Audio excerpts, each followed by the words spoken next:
بسم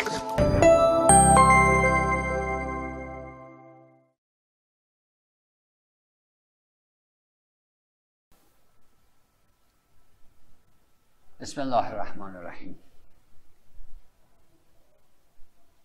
خب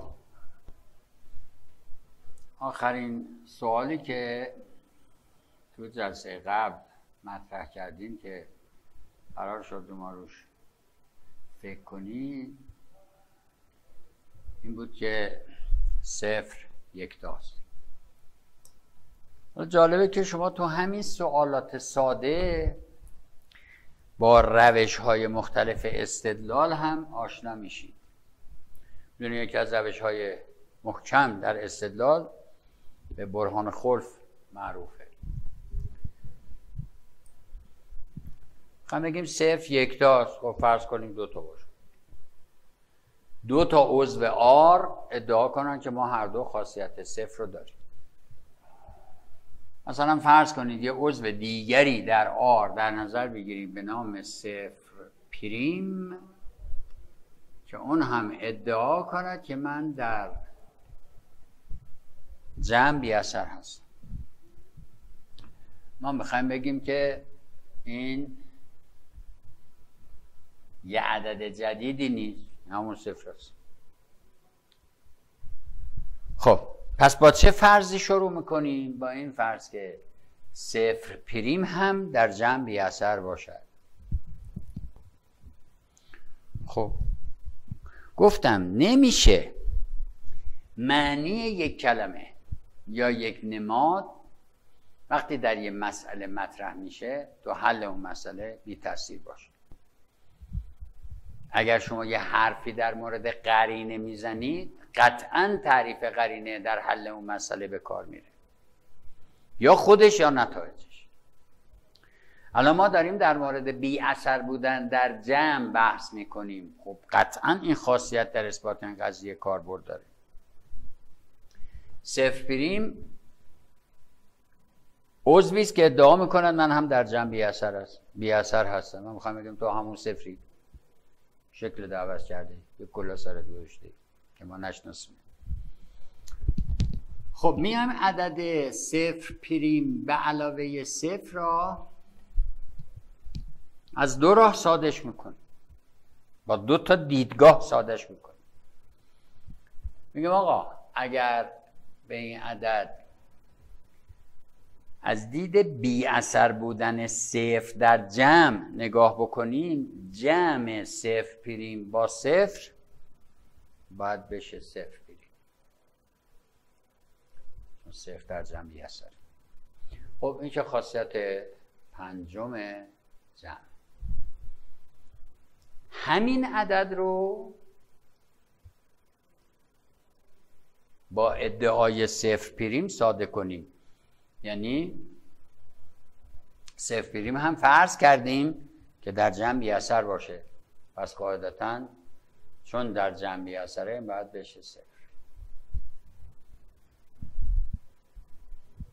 خب اینا بنابر فرض نوشتیم.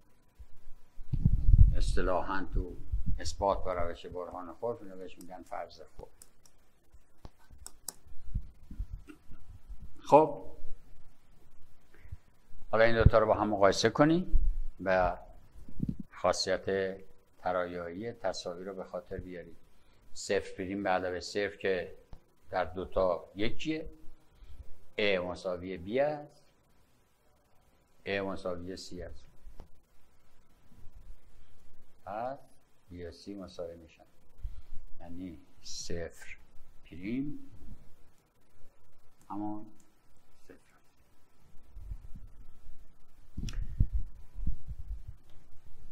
خب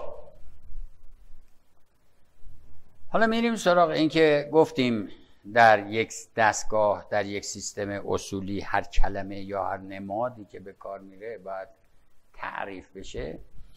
اولا توجه داشته باشید که جمع یه عمل دوتایی است، بنابراین به صورت اصولی اگر شما با چنین نمادی مواجه بشید حق دارید که بگید من از این نماد چیزی نمیفهمم. چون شما 2 بار نماد عمل جمع را در اینجا به کار بردید ولی ترتیب رو مشخص نکردید. چون جمع یه عمل 2 تایی است، شما همیشه باید با جمع 2 عدد وارد میدون بشید. وقتی که بیش از یک عمل توی عبارت وجود داشته باشه، شما حتما باید ترتیب این 2 عمل رو مشخص کنید، مگر اینکه قرارداد کنید که آقا اگر چنین چیزی رو نوشتیم منظورمون این است، که اینم در واقع خودش حکم تعریف رو داره. بنابراین ما اینجا یه تعریف جدید داریم،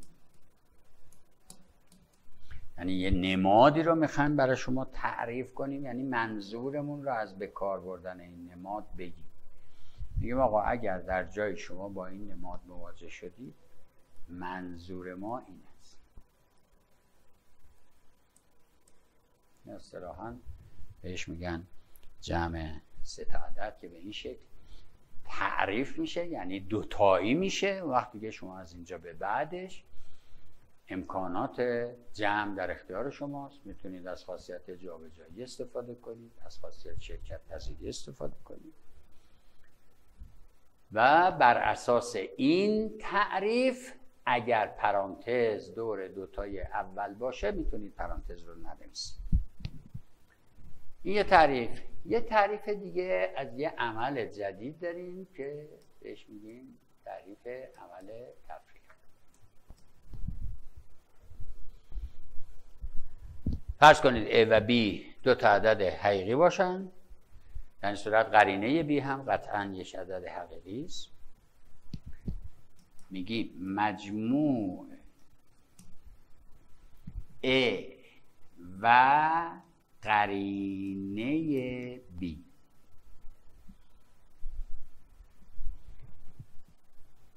جمع 2 تا عدد A و قرینه B، 2 تا عدد مجموع A و قرینه B یعنی A به علاوه قرینه B را به صورت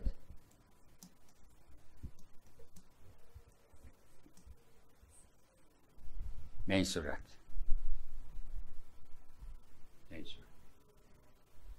می نویسیم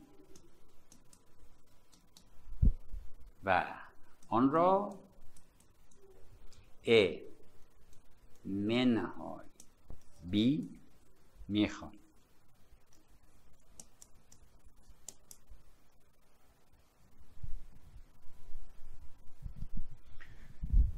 مثلا این نماد رو به معنی A به علاوه قرینه B برای شما تعریف میکنیم.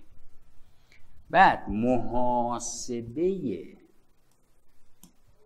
A منهای B را عمل تفریق مینام. محاسبه A منهای B یعنی جمع A با قرینه. بنابراین این نماد جدید به این شکل برای شما تعریف میشه. A منهای B یعنی A به علاوه قرینه. خب حالا برای اینکه باور کنید که همه این حرف هایی که تا حالا میزدیم نتایج منطقی خواص جمع هستن، حالا بعضی چیزا رو من برای شما بنویسم شاید تعجب کنید، ولی گفتم قصد من از نوشتن اینا اینه که شما با یه سیستم اصولی در طرح موضوع آشنا بشید. به عنوان مثال مثلا شما میگن آقا A منهای 0 را ساده کن. A منهای 0 را ساده کنی، یعنی با نماد کمتر بنویسید. یه چیزی مساویه، یه چیز پیدا کنید که همین باشه منتها نماد کمتر.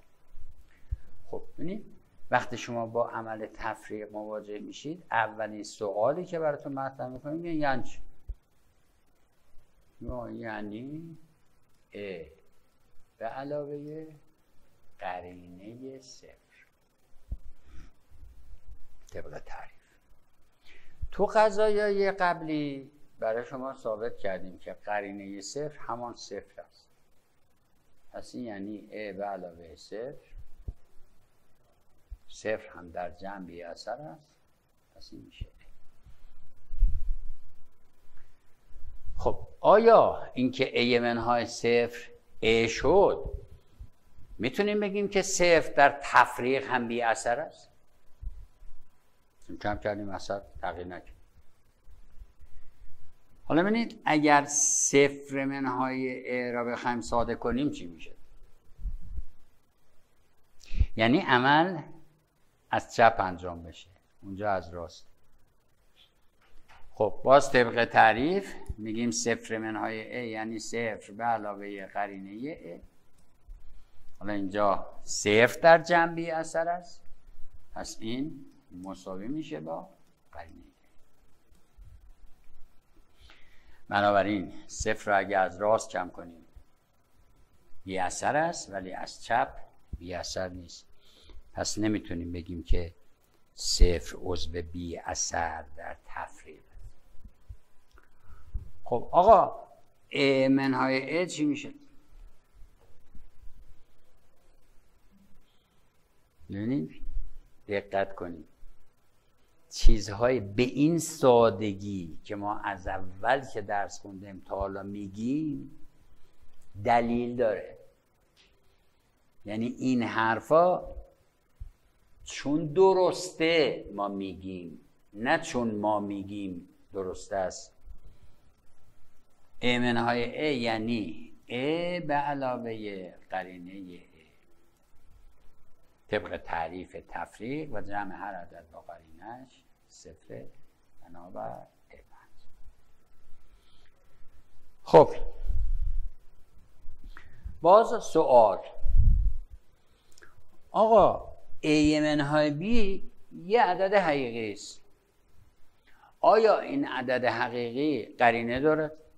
بله، هر عدد حقیقی قرینه داره. قرینه ا منهای بی رو بنویسید.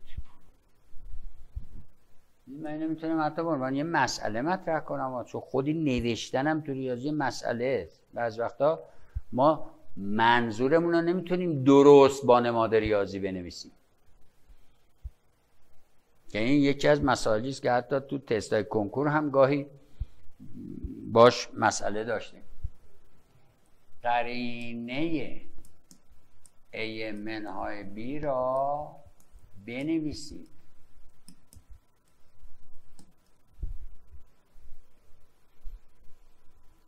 فقط بنویسید. خب ا منهای بی عدد حقیقی است، اینم قرینه است. حالا ممکنه به شما بگم که آیا قرینه ا منهای بی رو میشه ساده تر هم نوشت؟ مثلا مسئله به این شکل مطرح بشه که قرینه ا منهای بی را بنویسید و ساده کنید، با نماد کمتر بنویسید.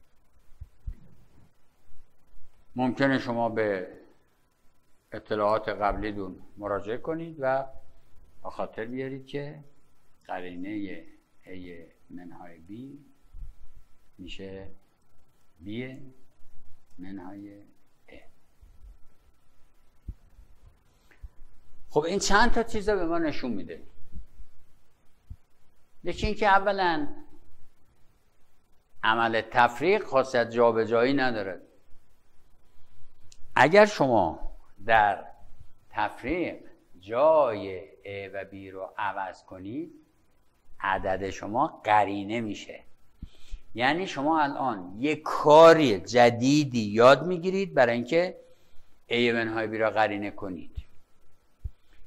برای قرینه کردن میتونید ا منهای بی را تو پرانتز بنویسید، نماد قرینه رو جلوش بذارید، این یه راه. میتونیدم جای ا و بی را عوض کنید. جای ا و بی را عوض کنید، این میتونه حکم قرینه کردن رو در این عدد حقیقی داشته باشه. حالا با فرصتی که شما دارید برای جلسه بعدیتون سعی کنید که با توجه به حرفای گفته شده اینو اثبات کنید.